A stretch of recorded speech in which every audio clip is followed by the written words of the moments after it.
right. Welcome, Sharita. Thank you very much for joining me today. Thank you for having me.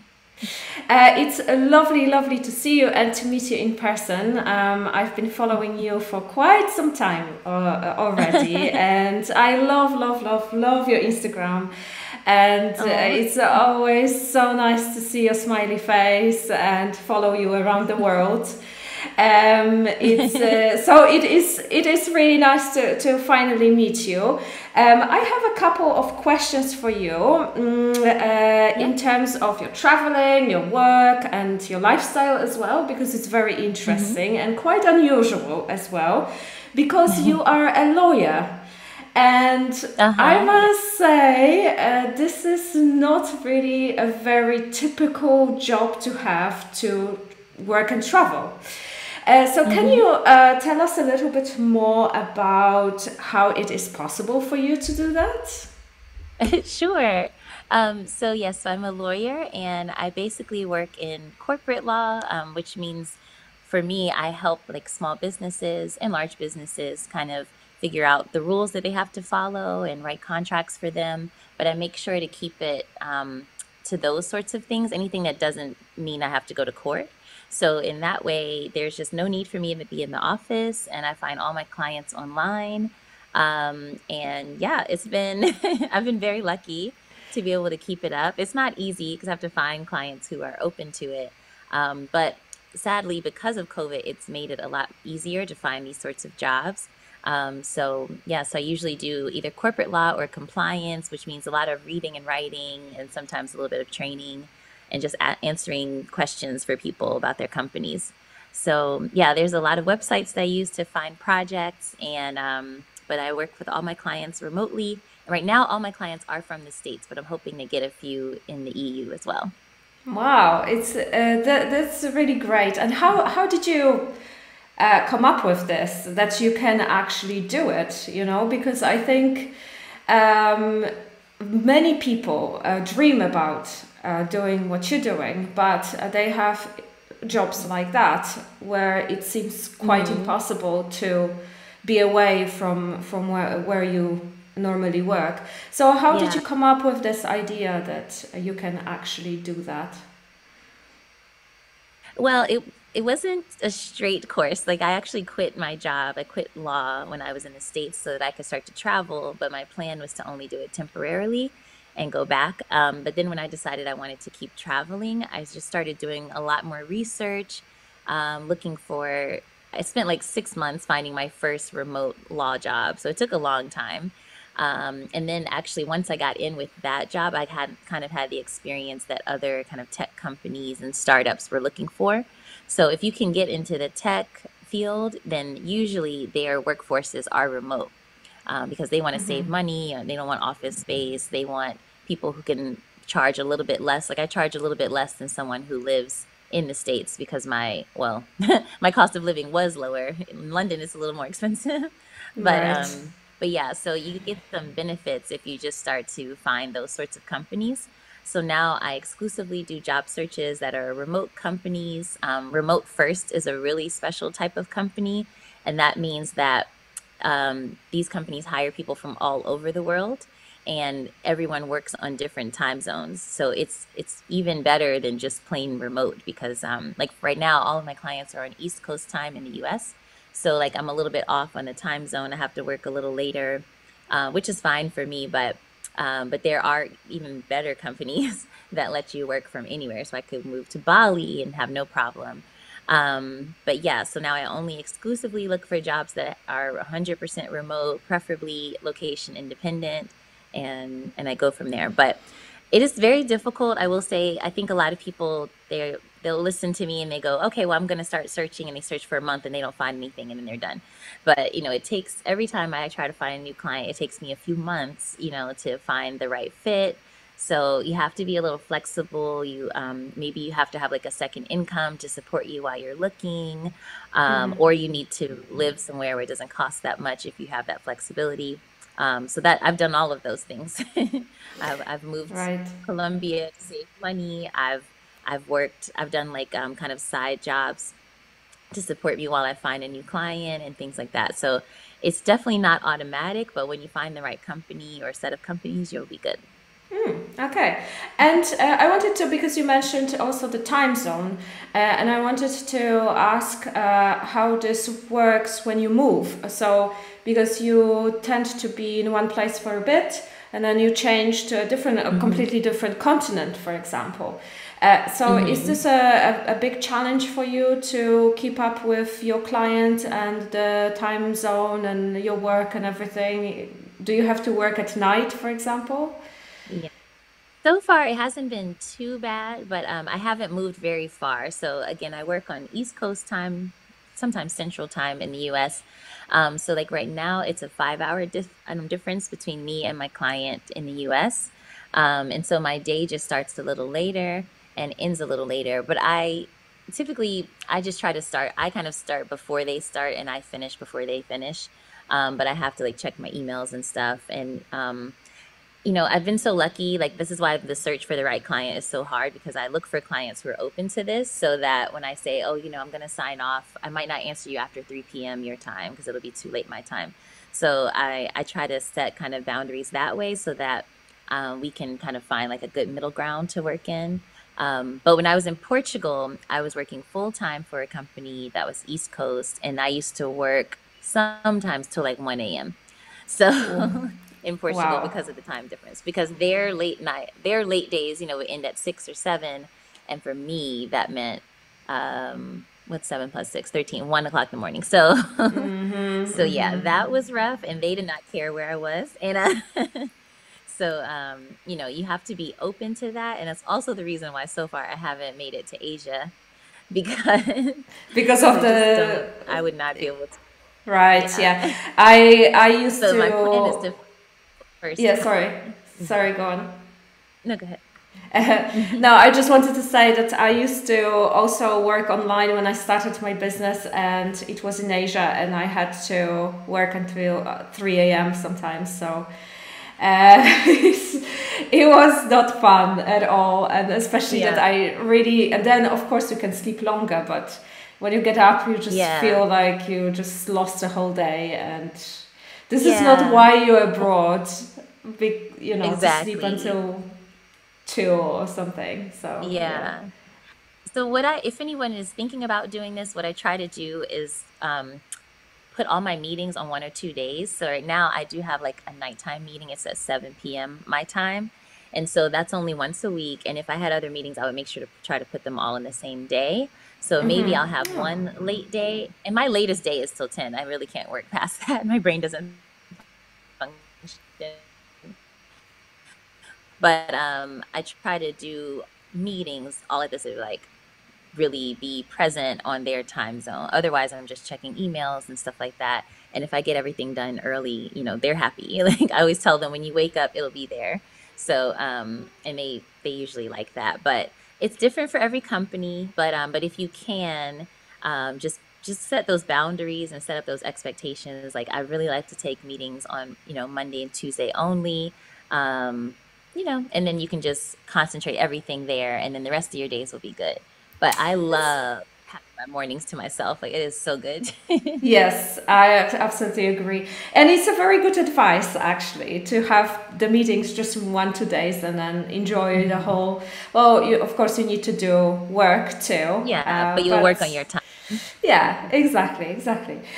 So you have been to, many countries. You've traveled to, I saw that you were in Colombia for a long time. You were in Portugal here. You're now in London. I'm not really sure if you probably were in other places too, but this is what I remember on top of my head. So which one do you think is the best country for you as a person who works online and also wants to enjoy herself a little bit too outside of work? Could you say that again? Did you say which one was the best for that? Yeah, which one was the best for remote work and for Okay. traveling and enjoying yourself? Hmm. Um, well, Europe, technically, anywhere in Europe would be great. if I had citizenship. Ah, of So course, I love being in visas. Europe because I can, yeah. So I love the idea of Europe because I can get around and see so many different countries and hear different languages. So I would have to get a digital nomad visa to really take advantage of that. But for me, as a US citizen, Mexico has actually been really good. And I lived there in total for a year and a half. Um, and you can just travel within Mexico. Like there's just so much diversity in the land and culture and everything across the country. And then I could easily get back to the States. And you can get to like Guatemala and some other Central American countries pretty easily as well.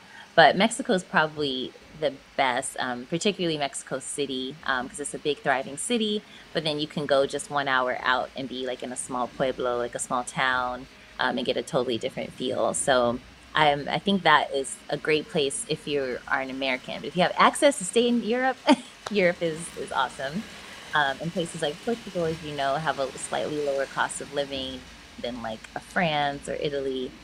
So, and then of course, Eastern Europe is great too, like Croatia. A lot of people love Albania and Prague. I haven't been there, but they're great for nomads. But if I could choose, I would want to stay in Europe so I could get to everywhere very easily. Yeah, agree. So, what is the when you choose a place to go? What is the criteria you look at? So usually I start with cost of living. None of my rules apply to London, by the way, but normally Yeah, cost of London living. is I look different. at, yeah, I look at like access to internet and Wi-Fi and stuff like that. So you can usually there's a few websites that I'll use that'll speak to that. And then I usually kind of follow the crowd, like the digital nomads like myself, we all kind of go to the same places. So I went to Medellin because it was a big hub for digital nomads. That's also why I went to Lisbon because I had heard amazing things. And so usually if it's a hub for digital nomads, that means it has good Wi-Fi access. It's pretty safe. It's usually a lower cost of living, and it has like plenty of places, like co-working places and cafes that you can work from. And so I usually look for those things, mainly so that I can save money normally and make friends easily. Because if there's a lot of other nomads there, there'll be so many people just like me that I can just meet, pretty easily. So it just makes the transition nice and smooth every time. Yeah, and do you have websites where you check it? Because when I was also traveling and working, I used to go to Nomad List. I think it's Nomad List, right, or something like that. I can't remember Yep, the website. that's exactly what I'm gonna recommend. That Ah, is my okay, okay. go-to. So, There's a few more. Yeah, there's one called The Earth Awaits as well.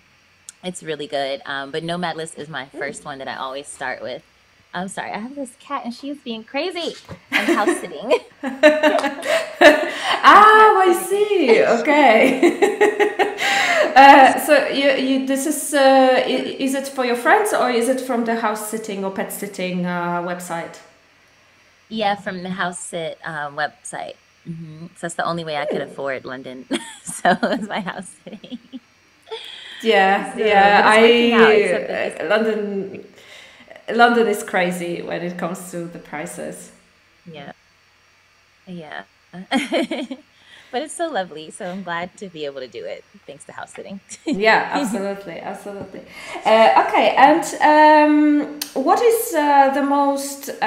So we talked a little bit about time zones, but what is the most? What is other challenging thing that you have to remember about when you change your destination, or something that has been challenging to you and work?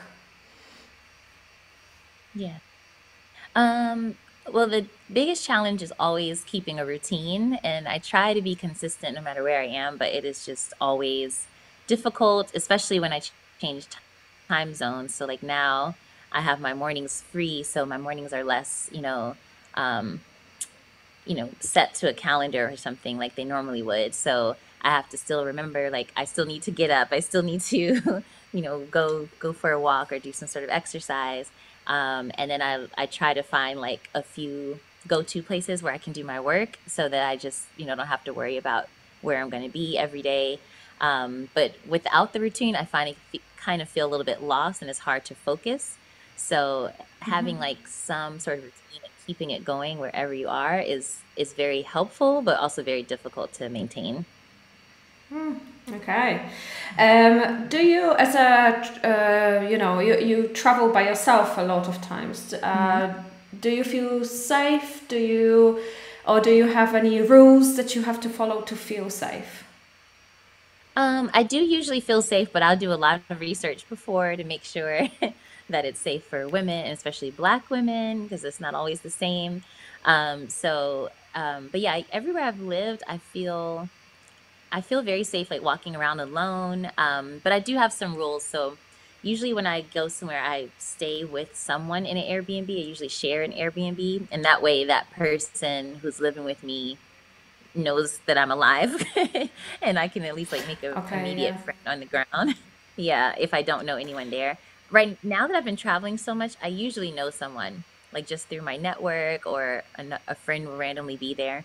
But if I have 0 people on the ground, I'll do a shared Airbnb. And then I kind of, hopefully form a bond with that person. But then I can like share my location and get their number, and I can call them if anything goes wrong. And then I really just trust my gut. So I do everything alone. But like if it feels like, if there's no people on the street and it's nighttime, I'm not going that way if I can avoid it. Like, I think you just have to use common sense. And I usually ask around. I talk to my Uber drivers, anyone who will give me advice, just like, are there any areas I should stay away from? And I just like to get people's take on that. And then I'll, just be a little more cautious. Although you do have to be careful about what locals tell you, because anywhere, oh my gosh. 1 second, please. What are you doing?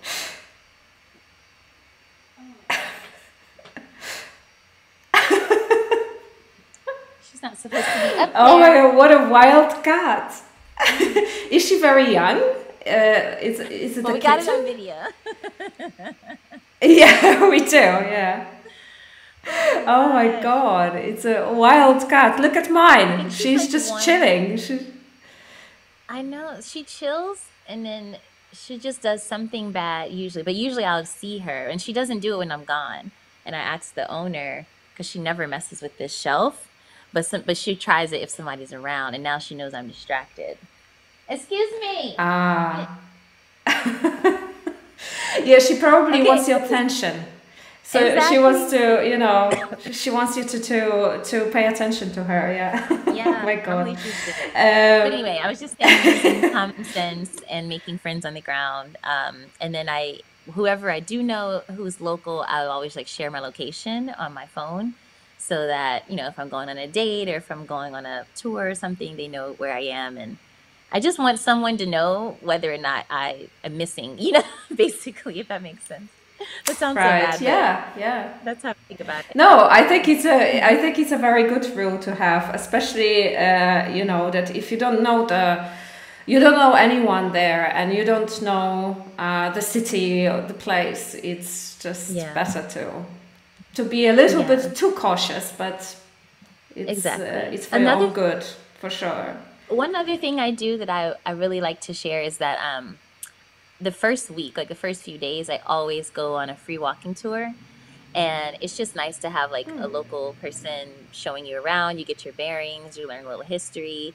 It's so helpful. And usually I'll meet somebody, I'll make a friend on the tour as well. So like those tours are everything, because they just tell you where everything is. It's going to be better than any Google Maps or any sort of blog you could find, and then you can ask them too, like, where should I go? Where shouldn't I go? And blah, blah, blah. So those tours are like, I do them every city without fail within the first 3 days. So I know where I am. Wow, that's actually a very good idea. I never thought about it. I love free walking tours. I also do them, but I usually just for fun and to find out a bit. But yeah, absolutely an amazing tip for sure. And yeah, I wanted to, I know that you seem, when I watch your Instagram, I think you're a person who makes friends very easily, or at least it seems to me like that. And so maybe it's a bit of a rhetorical question here, but I wanted to ask you if you ever feel lonely when you travel. Yeah, I definitely do sometimes, like, especially before I make friends and all those connections, it's like I'll just miss my friends back home or from where I just came from, um and like having dinner alone is annoying and stuff like that, but it motivates me though. So that's why I just hit the ground running. I go to salsa class, I go to the cafes, co-working spaces, trying to line up a few people so that I can hang out with them. And another good thing about traveling to destinations where other nomads are is that they have the same problem. Like they maybe just arrived, they don't really have that many friends, and so everyone is just like, "Yes, I'll be your friend." Like it's kind of cool. Right, right, We're all right. we're Of all course, little of kids course. in school again. So, but yeah, Yeah, I that's definitely it. get lonely. Yeah. Mhm. And sorry, the connection is a little bit choppy, so we get. And do you go home often? Do you visit the States and your family often? I go about twice a year, but every year something comes up. Like I've had a death in the family, my mom got sick, so my aim is always about twice a year, and then there's always something that makes me go back. So I'm always make sure that I'm capable and financially sound to fly back at a moment's notice. Um, but yeah, I usually go for Christmas and like my mom's birthday. Does your family accept your lifestyle, or are they just like, oh my god, what are you doing? This is just wrong. Do they have a Four problem with years it? now, so they're over it. But they're just like, okay, well, as long as you're safe, as long as you're happy. I mean, being in the US, like there's just everyone is like, I get it now. Like it's just, all the things that are happening in the news, Yeah. they're starting to come around. I mean, they were always supportive, but now they're just like, yeah, I get it. Like, tell me when I can move. Like they come visit. Some of my family wants to do like a family trip to wherever I am. So yeah, they're definitely on board. As a matter of fact, they're like, oh, you should move to South Africa. I've always wanted to go there, and I can visit you. I'm like, okay. Nice. That's very good. And because I actually noticed that, especially on social media, a lot of Americans are talking about moving out of the States, and there's lots of advice for Americans where to move, where you have easier visas, for example. Portugal is very Yeah. popular because apparently here you have some kind of a easier visa. I'm not really sure how it works, but I heard that it's quite a good country for people from the States to move. So I heard that like people are thinking where I should move, like Europe would be good in this case for sure. Yeah.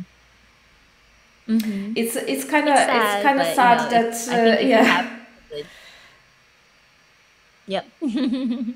I think if you have the means, I think you should do it. I think we just have to be careful. Like, we're making things more expensive in Portugal now. So there's so many Americans there. Same thing in Mexico.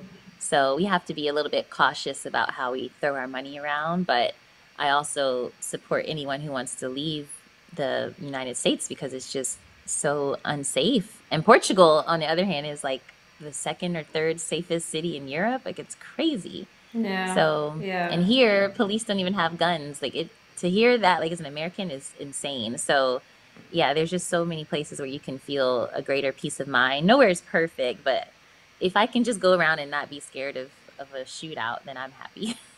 Yeah, yeah. It is quite. I must say, I follow the news and I can see what is going on there. And it's not a surprise that people want to Hmm. maybe go and live in a different country from a totally different, because I'm from Poland, so it's a totally different reason that a lot of Polish people go abroad and live, but that's just a completely different reason than Americans too. And if you wanted to give advice to someone who wants to have a lifestyle like yours, so maybe, you know, they have maybe not, you know, of course it's good for a programmer, designer, even for a teacher is also easier, but of course there are jobs like yours that are not so straightforward, and they started thinking about, oh, what should I do to have this lifestyle? So what kind of advice would you give that person? Where can they start? Where can they, how can they organize themselves to actually start doing that? Yeah, so I would start to sit down and just look at your skill sets. Like, no matter what your job title says, you might have a number of skill sets that translate really easily to more popular remote jobs.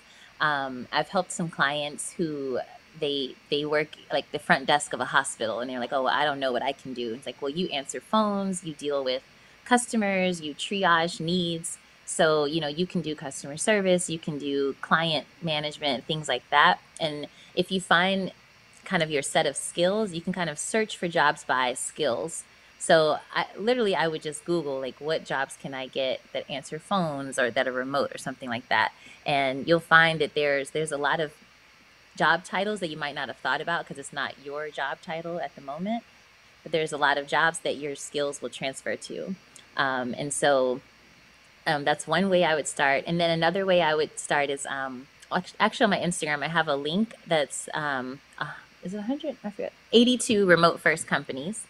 And so if you scroll through that list and you can start to see the jobs that are offered, that's another way to, instead of starting from where you are now, like, I'm a lawyer, let me find lawyer jobs. It's let me see what those companies are looking for and how do I fit into those jobs. So I think that if you kind of do a backward search that way, you can start to realize, oh, okay, this sounds like me. Like, when you look at the description, I qualify for this, and you'll see that now you qualify for a bunch of jobs with these remote first companies, and they're the best companies to work for because, again, they don't care what time zone you're on. They're on an asynchronous schedule. It's like magic. And then the last thing I would advise is that if you can't find like a company or a specific job, that you might consider freelancing. And that's actually what I'm doing right now. So I get my clients on sites like Upwork. That's my #1 site. But I also will just search for contract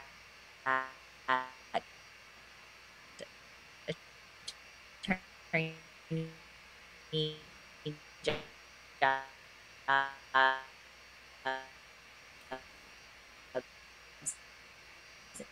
and if you put contract in front of your title, you'll start to find people control your clients, and yeah, it just makes that job search a little bit easier. But all of these are going to take time. So if you start today, I'm telling you, it might take you several months. It took me 6 months to find that first remote job. So just don't give up. You know, set up as many searches as you can on all of the job search websites. Only look for remote. You have to turn off your brain to anything that's not remote, because you're going to find a lot of jobs that aren't remote. So ignore them, filter them out, and just keep going. And you know, with every application, hopefully you get some interviews, you'll start to figure out like what you can improve upon, and eventually you'll find that perfect job. So yeah, you need time and you have to get creative with your job search. Absolutely. I must say just something that just occurred to me. I love myself. I love working remotely. I love remote work. I love the whole thing around it, and the lifestyle that you can actually create around it. And I am very, very happy that, you know, it is changing so much that there are you have a list, you said, of 82 companies. It's really a lot if you think about it, you know, like a couple of years before we didn't have that, and now there are more and more companies who are doing this. and Yes. also I think, well, pandemic, I think the COVID made it, I think, sped it up a little bit, which is in a way good. For sure. Well, I don't know if I can say that, but you know, Yeah, it's the silver it changed. Yeah, exactly. So it changed a lot, and it's so great. And I think if someone was thinking about it before and has been thinking about it, it's really a good time to jump on board and just start looking and use those resources that are there, and use those sites that you mentioned, and start just, you know, creating a lifestyle for yourself. Yeah. So. Yes. Yeah, Sharita, thank you so much for. Yeah, I'm glad you're. Sorry. Go on. Sorry. Go on. No, I was just saying I'm glad you're doing this to kind of spread the word, because I think people, no matter where they're from, whether they're Americans or they're Europeans or Latin Americans, like they think that it's not available to them. But it's like those companies, those 82 companies hire people from anywhere, and because they don't have to deal with the visas and stuff anymore. So, you know, there is a job out there for you if you're trying to leave your country or you're trying to make a different currency. There's options, so many options for people. So we're in a really good time. It came out of something bad, but we're in a really good time for people to really advance and just kind of take full control of their life.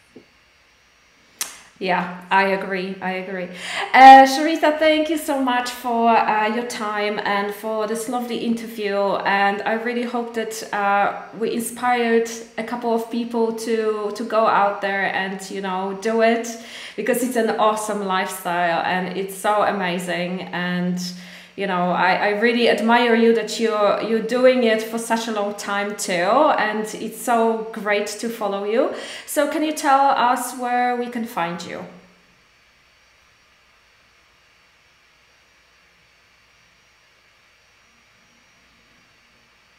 Yes, I'm primarily on Instagram and TikTok, and my screen name on both is It's Sharita's World. And so soon there'll be a website, but right now I'm just on social media. And I also offer a one-on-one coaching call, specifically for people who really don't know where to start, whether it's finding a remote job or where they want to move and things like that. So I have like an hour-long coaching call where I help people work through all of that as well. And you can find that all on my Linktree link on Instagram too. Perfect. Thank you so much. It was lovely having you here, and I hope to see you soon, maybe in Portugal. Who knows? The last time we didn't meet, but maybe next time it will be possible. Yes. Thank you so much. Thank you. Bye-bye. Bye.